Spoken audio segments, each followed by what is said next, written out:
Hello అందరూ ఎలా ఉన్నారు? ముందుగా మీ అందరికీ ధన్యవాదాలు. చూసారా ఇక్కడ ఏమున్నాయో?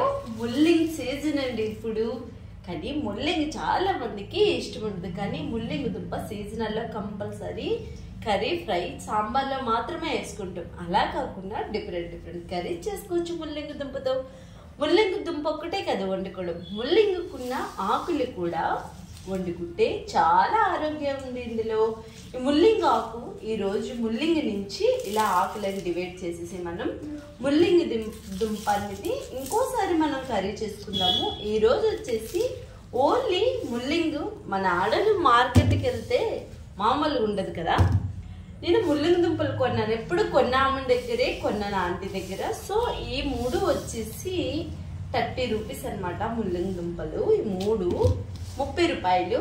సో అయితే ముల్లింగ్ ఆకులు కొన్ని కావాలని అడిగి తీసుకున్నాను. మన దుంపలతో వచ్చినవి ఈ కొన్ని ఆకులు మాత్రమే, ఇంకొన్ని కావాలని అడిగి తీసుకున్నాను. చూసారా, చాలా మంది ముల్లింగ్ ఆకుల్ని తునిచి పడేస్తుంటారు, కానీ ఈసారి అలా పడేయవద్దు. ఇప్పుడు ఈ ముల్లింగ్ ఆకు ఉంది కదా, జస్ట్ ఈ ముదిరిగా ఉన్న కాడని ఇట్లా తీసేయాలి. ఇలా నేతగున్న కాడలు అయితే ఇలా నేతగున్న అయితే ఉంచేసుకోవచ్చు, కానీ కొంచెం ముదిరిగా ఉన్నవి మాత్రం ఇట్లా డివైడ్ చేసి పడేయాలి. ఇలా డివైడ్ చేసుకోవాలి ఆకులు మాత్రం.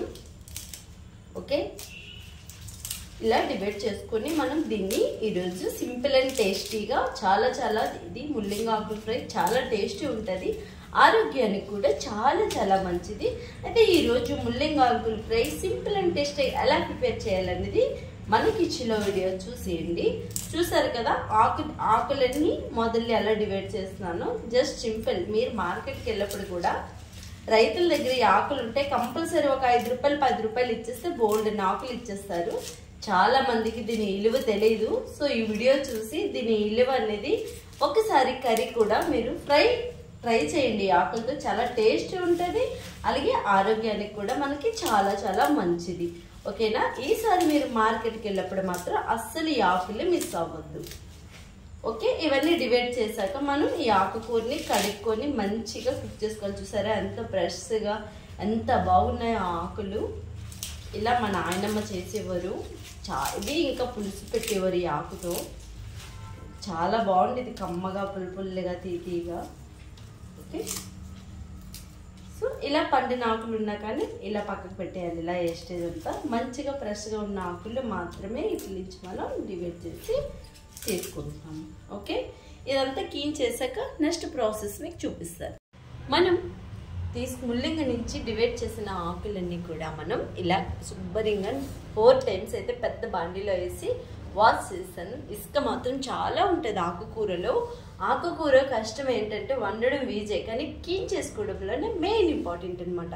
అయితే ఈ ముల్లింగ్ ఆకు నుంచి వేస్టేజ్ అంతా కూడా ఇట్లా డివైడ్ చేశాను. చూడండి, ముదిరి కాడలు కొంచెం పండినవి ఉంటే ఇట్లా డివైడ్ చేశాను. ఇవి మొక్కలకి ఎరువు తయారు చేస్తాను.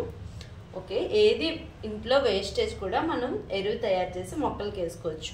ఈ ఆకుకూర అంతా మనం ఇప్పుడు ఈ ఆకుకూర అంతా ముల్లింగ్ నుంచి డివైడ్ చేసింది ఏం చేయాలంటే గుండెగా తురిమేసుకోవాలి ఇట్లా.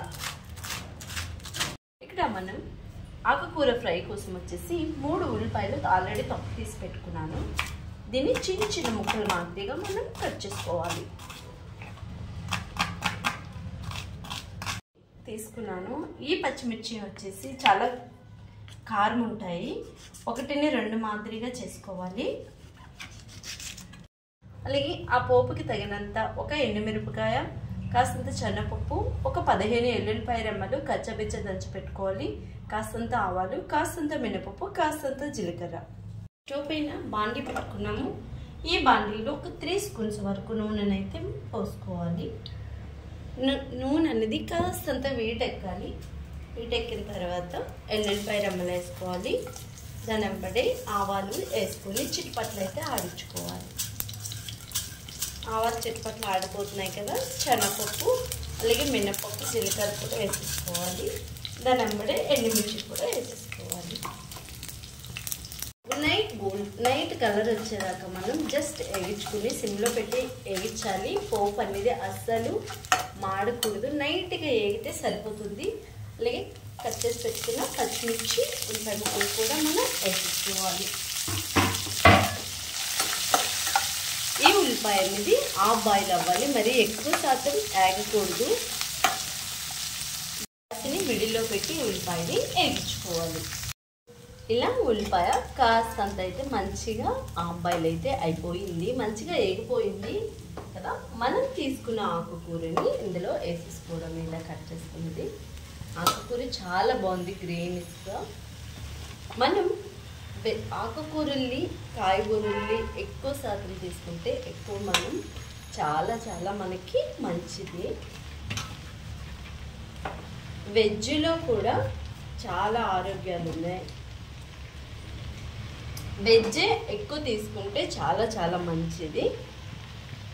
వెజ్ ఇష్టమైన వాళ్ళు ఎక్కువ ఆకుకూరలు, ఇలా కాయగూరలు రకరకాలుగా డిఫరెన్స్గా కూడా మనం చేసుకోవచ్చు. ఇప్పుడు మనం గ్యాస్ని దీన్ని ఉన్న నీరంతా ఇంకేదాకా మనం ఐలో పెట్టి జస్ట్ 5 నిమిషాలకు ఒకసారి దగ్గరే ఉండి చూసుకుంటూ ఉండాలి. చూసారా, ఆకుకూర కళాయి నింపుగా ఉండేది, ఏగేసరికి సగానికి అయిపోయి వచ్చింది. ఇంకా ఆగాలి, మధ్యలో నేను కలుపుకుంటూ ఉన్నాను 5 నిమిషాలకు ఒకసారి. ఇదంతా కాస్తంత దీన్ని నీరు ఇంకిపోయాక మనం గ్యాస్ని ఫస్ట్ ఐలో పెట్టమన్నాను కదా, నీరంతా ఇంకే కొద్దీ మనం మిడిల్లో గ్యాస్ని తెచ్చుకోవాలి. ఇంకొక 15 మినిట్స్ 15 నిమిషాల్లో మనం దించుకుంటాము అనగా మనం ఈ ఆకుకూరకి సరిపడగా సాల్ట్ని అయితే మనం వేసేసుకోవాలి. ఎందుకంటే నీరంతా ఇంకిపోతుంది కదా, మనం అప్పుడు సాల్ట్ వేస్తే సాల్ట్ వల్ల నీరు వచ్చి ఇంకొంచెం మంచిగా ఉడికిపోతుంది. కాస్తంత పసుపుని కూడా మనం వేసేసుకోవాలి. ఇదంతా కలిసి ఇలాగా ఒకసారి మనం కలుపుకుందాం.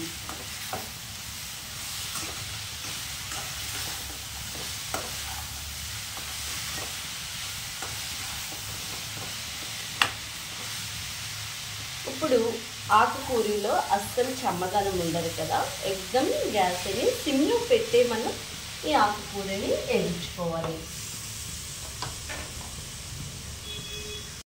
మన ఆకుకూర ఫ్రై రెడీ అయిపోయింది. చూసారా, అడుగులు కూడా అస్సలు ఆయిల్ ఉండదు, కొంచెమే ఆయిల్తో ఫ్రై అయిపోతుంది ఆకుకూర కూడా. కానీ ఓపిక సహనంతో మనం దగ్గరుండి కలుపుకుంటూ ఉండాలి. దీన్ని రసంతో కానీ పప్పుచారుతో కానీ దేనితోనైనా తినొచ్చు, లేదా వేడి అన్నంలో వేసుకొని కొంచెం మంచి నువ్వుల నూనె వేసుకొని కలుపుకొని తిన్న వేరే లెవెల్ ఉంటుంది. ఓకేనా? ఈ వీడియో మీకు కూడా నచ్చిందా? అయితే ఎందుకు ఆలస్యం, మీరు ఇచ్చే లైక్ మాకెంతో సపోర్టెడ్గా ఉంటుంది. ఇలాంటి మంచి వీడియోస్ కోసం మా ఛానల్ని లైక్ చేయడం అస్సలు మర్చిపోకండి. మంచి సరికొత్త వీడియోతో మళ్ళీ కలుసుకుందాం. అంతవరకు మీ అందరికీ బాయ్.